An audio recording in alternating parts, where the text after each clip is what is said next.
Assalamualaikum warahmatullahi wabarakatuh. Alhamdulillahirabbil alamin wassalatu wassalamu ala asyrafil anbiya wal mursalin sayyidina Muhammad wa ala alihi wa sahbihi ajma'in. Amma ba'du.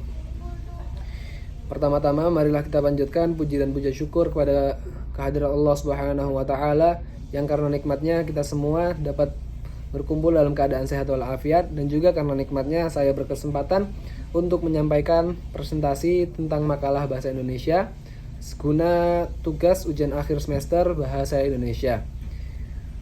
Lalu kita bersalawat kepada junjungan kita Nabi Muhammad SAW yang telah membawa kita dari zaman kegelapan hingga zaman yang terang benderang.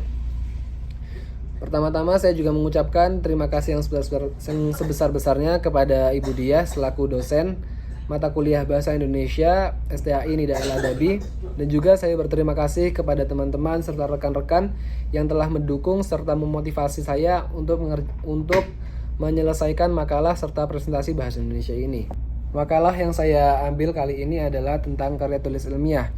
Mengapa saya mengambil tema tersebut? Karena tema tersebut adalah sesuatu yang ingin saya pelajari, yaitu karya tulis ilmiah.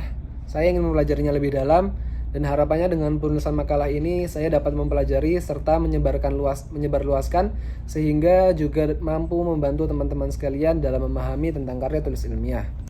Makalah ini kami susun dengan judul karya tulis ilmiah, yang mana makalah ini disusun guna memenuhi tugas mata kuliah Bahasa Indonesia ataupun ujian akhir Bahasa Indonesia, yang mana dengan dosen pengampu Ibu Diah Pertiwi Setiawati SPD MM. Lalu yang dimana makalah ini disusun oleh saya sendiri, yaitu Hazim Ahmad Jalaluddin dengan NIM 2404010002 dari Prodi Manajemen Bisnis Syariah Sekolah Tinggi Agama Islam Nida Al-Adabi. Di sini saya memulainya dengan kata pengantar, lalu dilanjutkan dengan daftar isi, yang mana di sini ada bab 1 pendahuluan, lalu berisi latar belakang, rumusan masalah, serta tujuan masalah. Lalu di bab kedua ada pembahasan, yaitu ciri-ciri karya tulis ilmiah, manfaat penulisan karya tulis ilmiah, serta langkah-langkah penulisan karya tulis ilmiah.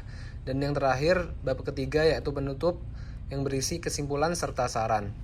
Dan yang terakhir adalah daftar pustaka.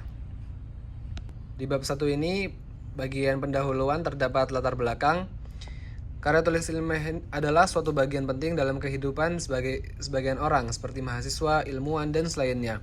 Melalui karya tulis ilmiah, para peneliti, akademisi, dan mahasiswa dapat menyampaikan temuan, gagasan, serta kontribusi mereka dalam berbagai bidang ilmu pengetahuan. Selain itu, karya tulis ilmiah juga menjadi sarana untuk menguji, memverifikasi, dan menyebarluaskan pengetahuan baru yang dapat memanfaatkan bagi masyarakat luas.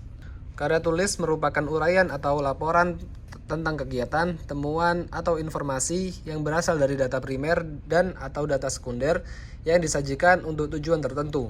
Informasi tersebut dapat berasal dari data primer, yaitu didapatkan dan dikumpulkan langsung dan belum diolah dari sumbernya, seperti melalui pengujian, tes, kuesioner, wawancara, pengamatan, observasi. Informasi dapat juga berasal dari data sekunder, yaitu dari data yang telah dikumpulkan dan diolah oleh orang lain, seperti melalui dokumen, seperti laporan, hasil penelitian, jurnal, majalah, ataupun buku. Karya ilmiah dapat dibedakan menjadi beberapa jenis berdasarkan bentuknya, antara lain laporan penelitian, makalah, artikel jurnal, tesis, dan juga disertasi. Karya ilmiah dapat dibedakan menjadi beberapa jenis berdasarkan bentuknya, antara lain laporan penelitian, makalah seperti ini, dan juga artikel jurnal, tesis, dan juga disertasi. Lalu ada pula tentang rumusan masalah di bagian B. Yang pertama, apa saja ciri-ciri karya tulis ilmiah? Dan yang kedua, apa manfaat penulisan karya tulis ilmiah? Dan yang ketiga, bagaimana langkah-langkah penulisan karya tulis ilmiah? Dan tujuan masalahnya yaitu dapat mengenali karya tulis ilmiah dan mengidentifikasikan ciri-cirinya. Lalu yang kedua, dapat memahami manfaat penulisan karya tulis ilmiah, dan yang ketiga, dapat membuat karya tulis ilmiah dengan baik dan benar. Lalu dilanjutkan dengan bab 2 yaitu pembahasan. Yang pertama, ciri-ciri karya tulis ilmiah. Dalam penulisan karya tulis ilmiah dapat kita amati bahwa di dalamnya terdapat ciri-ciri yang menunjukkan bahwasanya karya tersebut adalah penulisan ilmiah.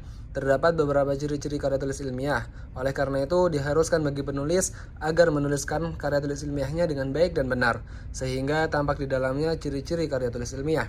Berikut adalah ciri-ciri karya tulis ilmiah. Yang pertama, reproduktif. Lalu yang kedua, tidak ambigu. Lalu lalu karya tulis ilmiah tidak emotif. Artinya karya ilmiah ditulis tidak melibatkan aspek perasaan dari penulisnya. Lalu yang keempat, karya tulis ilmiah harus menggunakan bahasa baku. Lalu yang kelima, menggunakan kaidah keilmuan. Lalu yang keenam, bersifat dekoratif. Artinya penulis karya ilmiah harus menggunakan istilah atau kata yang memiliki satu makna.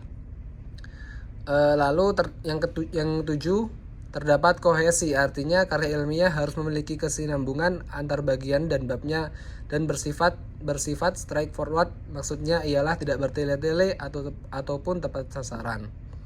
Lalu yang kedelapan adalah bersifat objektif. Dan yang kesembilan, menggunakan kalimat efektif. Lalu di pembahasan selanjutnya yaitu manfaat penulisan karya tulis ilmiah.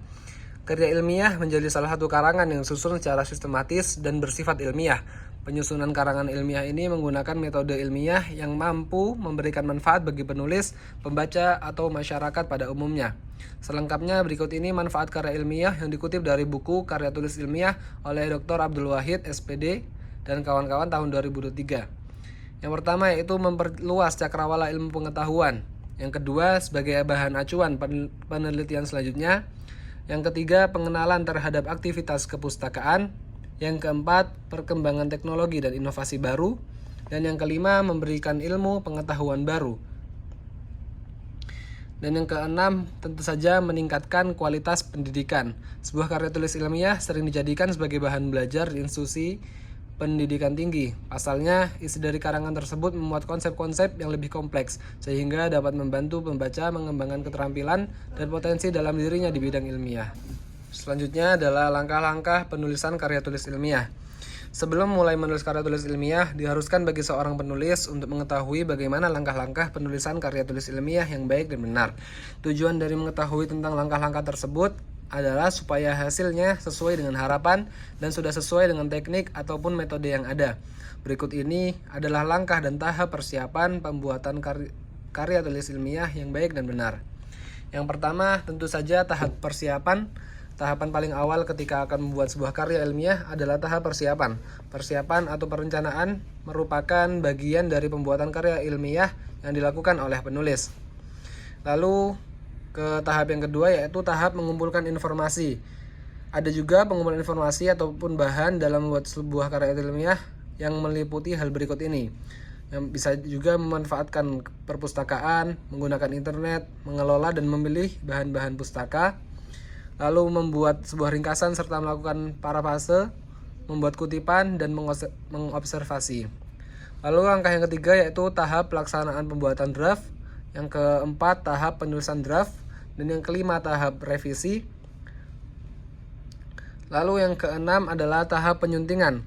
Dan yang terakhir adalah tahap publikasi, yaitu agar tulisan yang dibuat akan bermanfaat dan juga berarti untuk orang lain ketika dibaca oleh banyak orang. Di bab ketiga ini yaitu penutup berisi kesimpulan.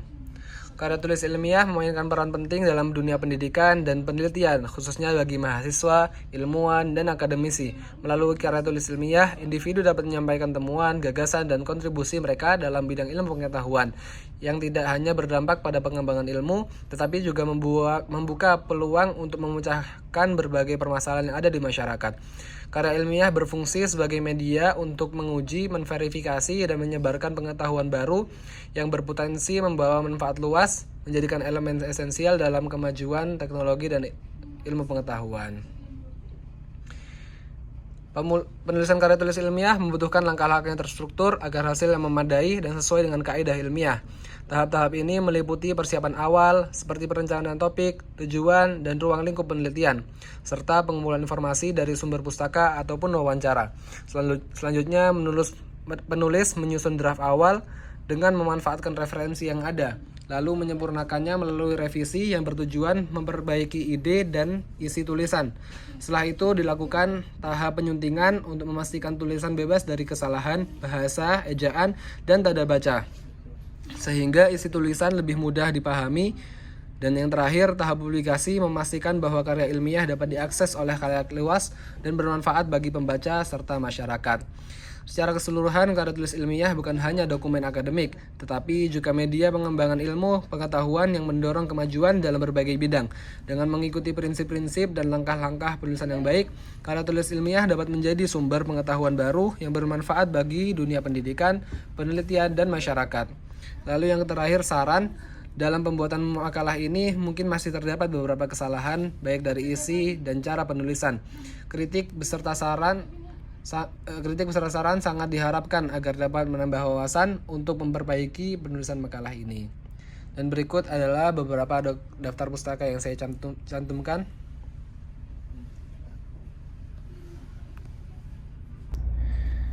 Baik, terima kasih atas perhatiannya. Terima kasih telah menyimak presentasi saya.